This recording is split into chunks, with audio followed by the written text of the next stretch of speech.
Alright, hey, how's it going, ladies and gentlemen? This video review lecture that we have here today is actually going to be a bunch of different little video reviews, all about manifest destiny. And rather than trying to condense the whole thing and the whole topic into one 10-minute video, you're going to be able to break out and take a look at all the different little pieces to the manifest destiny puzzle individually. So you can focus on kind of the areas that you might be struggling with, or that you need a little I don't know, kind of a little extra work, a little revision with. But first, before we get to that, like I said, the topic here is called manifest destiny, or westward expansion in the United States. And the idea is that, following the American Revolution, we were, as a country, pretty much on this side, on the east side of the Appalachian Mountains. But as the country continued to grow, we just naturally continued to move west. And by about the year 1800, we had started west to the Mississippi River. And so you can see this orange space here, the United States in 1783. It's also the United States in 1800, just this orange space here. And again, the country continued to grow.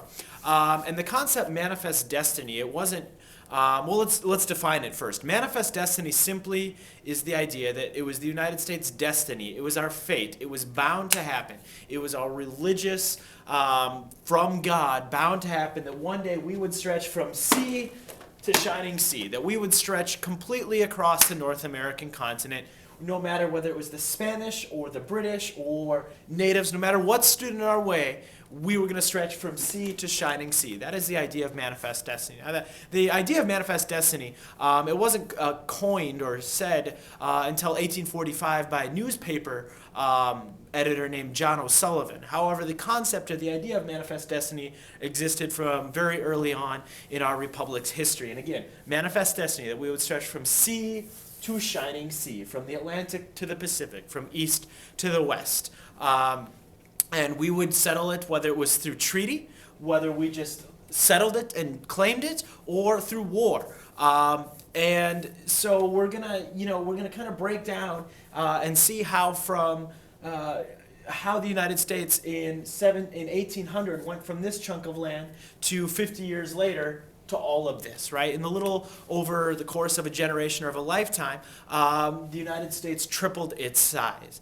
And so basically what you're going to be able to do, as I said, you're going to be able to pick and choose kind of which area you want to kind of take a look at.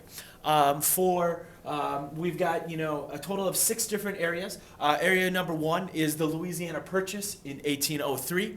Area number 2 is the annexation of Texas in 1845. Area number 3 will deal with the Mexican Cession and the Mexican-American War in 1846, 48, 47, 48, including the California Gold Rush in 1849. Area 4 will be the Oregon Country in 1846. And then Area 5, we kind of go back because you'll see why when we watch the videos, but the acquisition of Florida in 1819. And then just real briefly, the Gadsden Purchase will be area number 6. So I'll just step out of the way here and give you a moment to decide. Just go ahead and click on the area that you would like to take watch the video on and learn a little bit more about. So I'll just step aside and you can go ahead and make your choice.